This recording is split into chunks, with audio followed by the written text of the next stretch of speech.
ഇതാ നോക്കൂ, നമ്മുടെ ആകാശ ദൃശ്യങ്ങൾ നമ്മുടെ വീഡിയോ ജേർണലിസ്റ്റുകൾ പാലക്കാടിന്റെ മുഴുവൻ മനോഹാരിതയും പ്രേക്ഷകരിലേക്ക് കഴിഞ്ഞ ദിവസങ്ങളിലൊക്കെ എത്തിച്ചുകൊണ്ടിരിക്കുകയായിരുന്നു. തത്സമയ ആകാശ ദൃശ്യങ്ങളാണ്. സമുദ്രം ഒഴുകാണ് സുജിയ. അതെ അതെ, നിറഞ്ഞു കഴിഞ്ഞു. നമുക്കൊരു പാട്ടിട്ട് കൊടുക്കാം. തിരിച്ചറിഞ്ഞു പോരാടി തീരാളി കരൽ പേറി ഇടത് കയറി പാലക്കാടൻ വിത്തെടുത്ത് ചെഞ്ചു ഒപ്പം നെഞ്ചി നട്ട്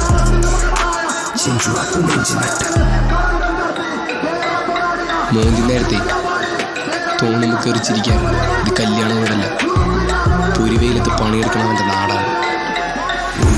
ചതികളിലാക്കപ്പെട്ട നാടിന്റെ കാലം ഇതിൽ വളരാത്ത പാലക്കാടൻ തെരുവീതിൽ ഒരിക്കലും പതറാത്ത ജനങ്ങളിൽ വാക്കുകൾ ഉയർന്നിടും നടിച്ചവർ ചിരിക്കുവാൻ മറന്നിട്ട് ഉരുപിടി ചതികളിലാകപ്പെട്ട നാടിത് കാലം ഇതിൽ വളരാത്ത പാലക്കാടൻ തെരുവീതിൽ ഒരിക്കലും പതറാത്ത ജനങ്ങളിൽ വാക്കുകൾ ഉയർന്നിടും നടിച്ചവർ ചിരിക്കുവാൻ മറന്നിടും.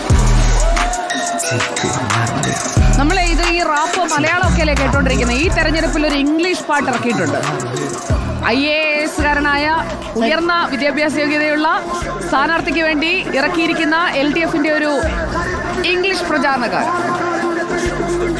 Ethics as his guide, with the stethoscope in hand, we break the chains. Number 9's the call for justice that reigns. Dr. Sarah, the voice of the people's fight. With the stethoscope symbol, we'll bring the light. 9's the number, we're taking the stand for a new tomorrow together, hand in hand.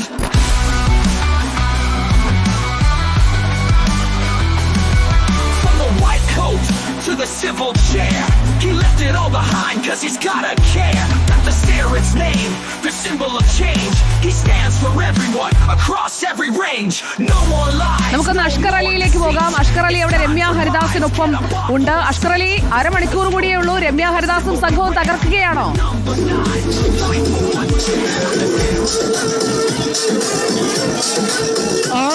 വലിയ നൃത്തച്ചുവടുകളാണ് ഇപ്പോൾ രമ്യ ഹരിദാസ് അടക്കമുള്ളവരുടെ നേതൃത്വത്തിൽ വലിയ നൃത്തച്ചുവടുകളാണ്. ഇപ്പോൾ രാഹുൽ മാങ്കൂട്ടത്തിൻ്റെ വണ്ടി ഇതുവരെ ഈ stadium പരിസരത്തേക്ക് എത്തിയിട്ടില്ല, എത്താൻ പോകുന്നില്ല. പക്ഷേ അപ്പോഴേക്കും ഇവിടെ വലിയ ആവേശത്തിലേക്ക് പ്രവർത്തനം എത്തിയിരിക്കുന്നു, വലിയ നൃത്തച്ചുവടുകളിലേക്ക് ഇവിടെ എത്തിയിരിക്കുന്നു. ഇപ്പോൾ രമ്യ ഹരിദാസ് അടക്കമുള്ള അഭിജിത്ത് അടക്കമുള്ള കോൺഗ്രസിൻ്റെ യൂത്ത് കോൺഗ്രസിൻ്റെ ഒക്കെ നേതാക്കളും പ്രവർത്തകരും ഒക്കെ തന്നെ വലിയ ആവേശത്തിലാണ്. ആവേശത്തിലൂടെ നൃത്തമായി കാണാൻ കഴിയും. വലിയ ആവേശത്തിൻ്റെ ഒരു ദൃശ്യങ്ങൾ തന്നെയാണ്. നൂറുകണക്കിന് പ്രവർത്തകരാണ് ഈ സ്റ്റേഡിയം ബസ് സ്റ്റാൻഡിൻ്റെ പരിസരത്തേക്ക് എത്തിയിരിക്കുന്നത്. ഏകദേശം പാലക്കാട് നഗരം ജനനിബിഡമായിരിക്കുന്നു എന്നുള്ളതാണ്. വെറും ജനനിബിഡം എന്ന് മാത്രം പറഞ്ഞ പോരാ, പാലക്കാട് ഒരുമിച്ച് നൃത്തമാടിക്കൊണ്ടിരിക്കുന്നു. LDF ആണെങ്കിലും UDF ആണെങ്കിലും NDF ആണെങ്കിലും NDA ആണെങ്കിലും എല്ലാ ക്യാമ്പുകളും ഒരേ പോലെ തന്നെ ഈ തെരഞ്ഞെടുപ്പ് കൊട്ടിക്കലാശത്തിന്റെ ആവേശത്തിലേക്ക് കൊട്ടിക്കയറിയിരിക്കുന്നു എന്ന് തന്നെ പറയേണ്ടി വരും. അത്രയേറെ പ്രവർത്തികൾ നമുക്ക് അലോക്യ സേവനം നമുക്ക് കാണാം. അലോക്യ സേവനക്ക് ചുമതേച്ചുകൊണ്ടുള്ള ഒരു ആഹ്ലാദ പ്രകടനമാണ് ഇപ്പോൾ നടത്തിക്കൊണ്ടിരിക്കുന്നത്. അല്പസമയത്തിനകം തന്നെ വലിയ UDF-ന്റെ സ്ഥാനാർത്ഥി രാഹുൽ മാങ്കൂട്ടത്തിൽ ഇങ്ങോട്ട് എത്തേക്കും. പക്ഷേ രാഹുൽ മാങ്കൂട്ടത്തിൽ പോലും എത്താൻ കഴിയാത്ത വിധത്തിൽ റോഡ് മുഴുവൻ ഇപ്പോൾ തന്നെ പ്രവർത്തകരെ കൊണ്ട് നിറഞ്ഞു കവിഞ്ഞിരിക്കുന്നു എന്നുള്ളതാണ്. രണ്ട് ഭാഗത്തേക്കും സ്റ്റേഡിയം ബസ് സ്റ്റാൻഡ് മുതൽ തന്നെ ഇപ്പുറത്തെ കോട്ട മൈതാനത്തുനിന്ന് സ്റ്റേഡിയം ബസ് സ്റ്റാൻഡിലേക്ക് വരുന്ന വഴിയടക്കം മുഴുവൻ ഭാഗങ്ങളും പ്രവർത്തകരെ കൊണ്ട് നിറഞ്ഞിരിക്കുന്നു. മറുഭാഗത്തുകൂടി LDF സ്ഥാനാർത്ഥിയും എത്തുകയാണ്. ആ സ്ഥാനാർത്ഥികൾ കണ്ടുമുട്ടുന്ന രീതിയിലാണോ സംഗമം എന്ന് നമുക്ക് അറിയേണ്ടിയിരിക്കുന്നു. സാനിയ മനോമി, UDF സ്ഥാനാർത്ഥി പാലക്കാട്ടെ കൊട്ടിക്കലാശ വേദിയിലേക്ക് എത്തുകയാണ്. സ്ഥാനാർത്ഥിയെ സ്വീകരിക്കാൻ സ്ഥാനാർത്ഥിയുടെ രൂപമടക്കം അവിടെയുണ്ട്. നമ്മൾ LDF സ്ഥാനാർത്ഥി എത്താറായോ?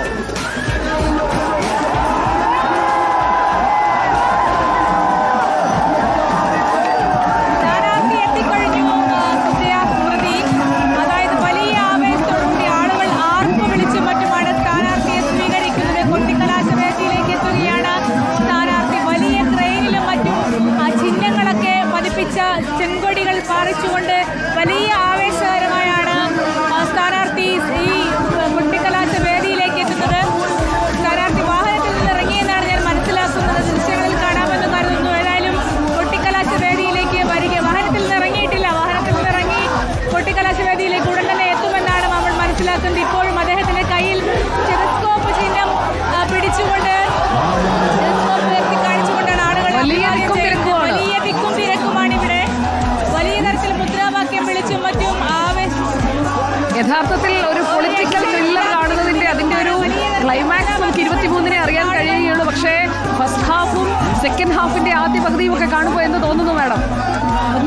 പറ്റാത്ത അവസ്ഥയാണ്. അത്രയും ശക്തമായ മത്സരമാണ്. ഏതായാലും ആരോപണ പ്രത്യാരോപണങ്ങൾ ഇവിടെ അവസാനിക്കുകയാണല്ലോ. ഈ കൊട്ടിക്കലാശത്തോടു കൂടി അവസാനിക്കുന്നു.